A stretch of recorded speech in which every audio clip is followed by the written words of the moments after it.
हम देखते हैं कि निजीकरण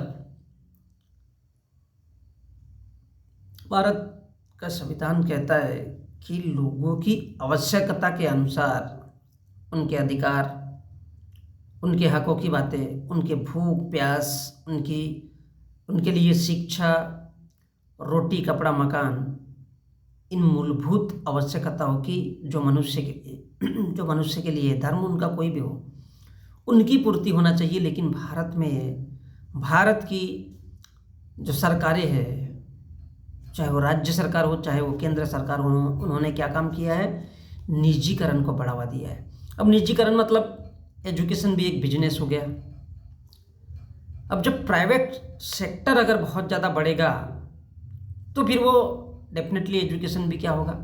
एक बिजनेस हो जाएगा। और जब वो बिजनेस या व्यवसाय हो जाएगा तो लोगों को शिक्षा मिलना पूरी तरह से बंद हो जाएगा, क्योंकि हम जानते हैं कि भारत में गरीबी बहुत ज़्यादा है, भारत में मजदूर वर्ग भी उतना ही है, भारत में बेरोजगार वर्ग भी उतना ही है। और जब भारत की आर्थिक नीतियाँ उन लोगों के लिए, जो भारत की जनता है, कुछ है ही नहीं, तो फिर क्या होगा? ऑटोमेटिक देश निजीकरण की तरफ बढ़ेगा। कहने का मतलब यह है कि अर्थशास्त्र का जो बेसिक स्ट्रक्चर है उसको भारत के लोगों ने कभी भी समझने की कोशिश नहीं की, जो भारत का संविधान कहता है।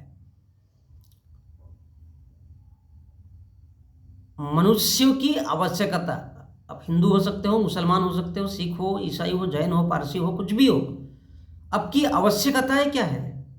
धर्म ये कोई आवश्यक नहीं है इंसान के लिए, इसका कुछ लेना देना नहीं है। धर्म क्या है?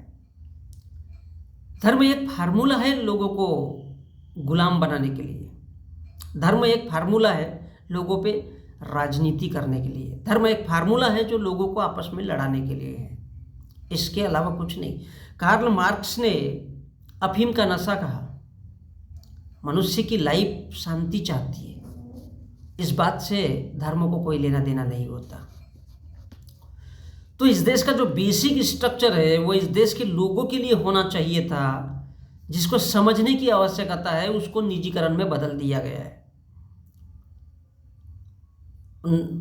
यदि इस देश की सत्ता में बैठे हुए जो लोग हैं वो अगर लोन देंगे तो उन लोगों को देंगे, इस देश की गरीब जनता और लोगों को नहीं, कि वो अपना छोटा छोटा व्यवसाय करके आगे आ सकते हैं। बड़े बड़े लोन इस देश के अमीर पूंजीपतियों को दिए जाते हैं। वो इस बेस पे दिए जाते हैं कि वो इस देश की जनता के लिए रोजगार और व्यवसाय तैयार करेंगे। क्या वो इसमें वास्तव में सक्षम है? जी नहीं। जब इस निजीकरण के दौर को आगे बढ़ाया गया तो उस दौर में यह सोचा जाना चाहिए था कि भारत के जो सरकारी तंत्र है उनको किस तरह से बढ़ावा मिले। जो सरकारी तंत्र है उसको किस तरह से बढ़ावा मिले, क्योंकि उनकी जो संपत्ति और उनकी जो आय है वो सीधे सीधे सरकार के जेब में जाएगी, और सरकार के जेब में जाएगी तो सरकार ही वेलफेयर स्टेट के लिए जो राज्य के नीति निर्देशक तत्व होते हैं उसके लिए काम करेगा। लेकिन इस बात से कोई लेना देना ही नहीं है। तो हमारे देश में आज भी जो आर्थिक नीतियाँ चलाई जाती है वो उन अमीर लोगों को और अधिक अमीर बनाने के लिए बनाई जाती है और बनाई जाती रहेगी। वो इसलिए ऐसा होता है क्योंकि अर्थशास्त्र के बेसिक स्ट्रक्चर को पूरी तरह से तोड़ मरोड़ करके ख़त्म कर दिया गया है। अर्थशास्त्र जिस दौर में काम करता है, जिस तरफ काम करता है कि जैसी जनता की मांग है, उनकी भूख प्यास, रोटी नौकरी, शिक्षा, इनके बजाय उनको धर्म की ओर, राजनीति की ओर, और वो राजनीति ऐसी कि जो उन्हीं को गुलाम बना सके, उस राजनीति की तरफ उनको ले जाया जा चुका है। तो इसलिए जो बेसिक स्ट्रक्चर है उसको समझने की भारत के राजनेताओं ने कोशिश ही नहीं की। बल्कि ये कोशिश की कि इस देश में निजीकरण कितना फायदेमंद होगा और लोग जितने ज़्यादा भूखमरी में पैदा होंगे उतने ही ज़्यादा धर्म की ओर दौड़ेंगे। जितने ज़्यादा लोग बेरोजगार होंगे उतने ज़्यादा वो इस देश की सत्ता को कोसते हुए धर्म की तरफ ऑटोमेटिक चले जाएंगे। ये व्यवस्था बना दी गई है। बेसिक स्ट्रक्चर ये कहता था अर्थशास्त्र का कि इस देश के जो गरीब है उनके लिए रोटी कपड़ा मकान की आवश्यकता सबसे पहले है। उनके लिए शिक्षा की आवश्यकता है ताकि यदि वो शिक्षित होते हैं तो उनको किस दिशा में जाना है। ये भारत की इकोनॉमिक्स का पहलू है, क्योंकि जहां जिस चीज की मांग होगी उसकी पूर्ति होना आवश्यक है। लेकिन ये जो बेसिक स्ट्रक्चर है इसको भुला करके निजीकरण का दौर लाया गया। निजीकरण का दौर इसलिए लाया गया कि इस देश के जो ऊंची जाति के लोग हैं, उच्च वर्ण के जो लोग हैं, वो इस देश पर लंबे समय तक काम कर सके, उनके लिए पूरे रास्ते खुले रहे।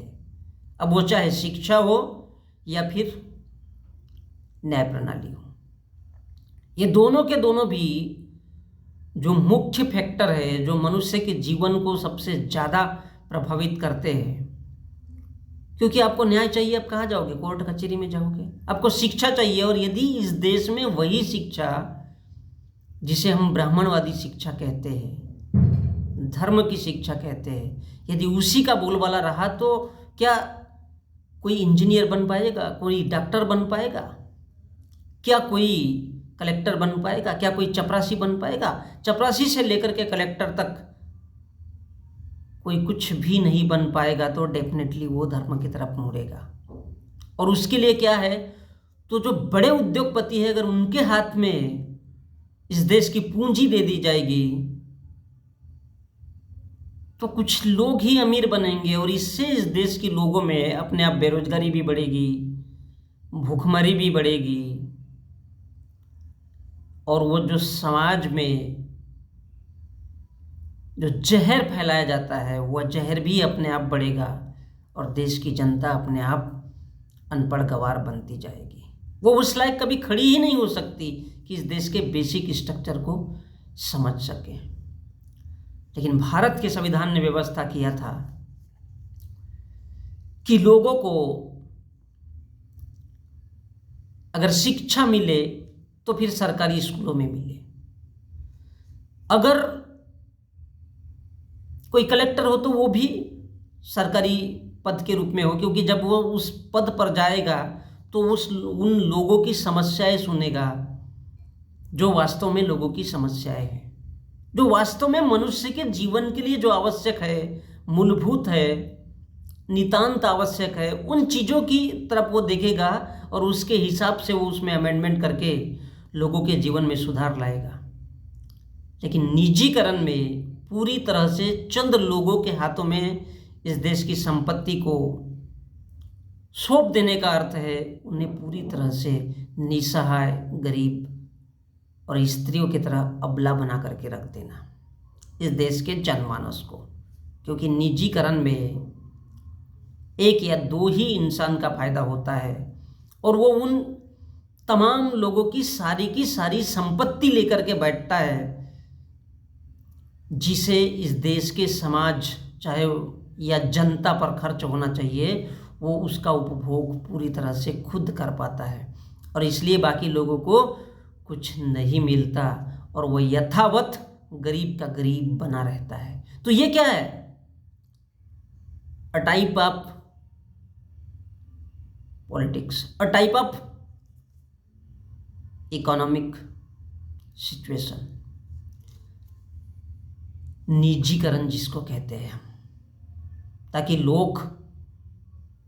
लोगों को किस तरह से कमजोर बना के रखना है, लोगों पर किस तरह से हावी होके रखना है, हावी होना है। ठीक उसी प्रकार यह एक प्रकार का व्यापार ही है,